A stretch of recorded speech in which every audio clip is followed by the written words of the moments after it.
Welcome back mga katambalan, mga hot topic and issue pag-usapan natin. Update po tayo kay Barbie Fortesa at kay David Licao kung saan nga po si David ay nasa Hong Kong ngayon at sumali nga po itong si David kasama si Vince Maristella at ito nga po yung High Rocks category na kung saan ay nag-double challenge category itong sina Vince Maristella at David Licao. Makikita naman yung husay nitong si David at napakaganda nga ng pangangatawa ng pambansang Ginoo. Nag-share naman itong si David ng ilang mga photo at ganap doon sa Hong Kong kung saan nga po ay sumalang sila sa High Rocks.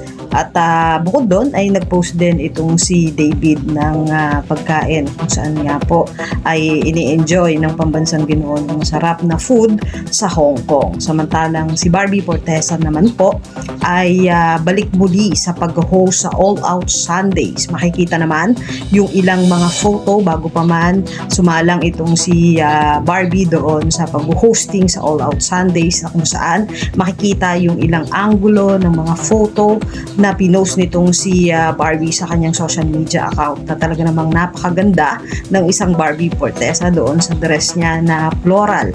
Makikita naman yung pag-host nitong si Barbie doon sa All Out Sundays na kasama naman nitong si Barbie, si Gabi na nag-host nga po at talaga namang very talented ang isang Barbie Fortesa. Ito yung mga update natin ngayon kay David at kay Barbie. Kayo mga katambalan, ano masasabi nyo? Comment lang sa comment section pag-usapan natin. Yan ang mga hot topic and issue dito lamang sa Tambalang Chiki.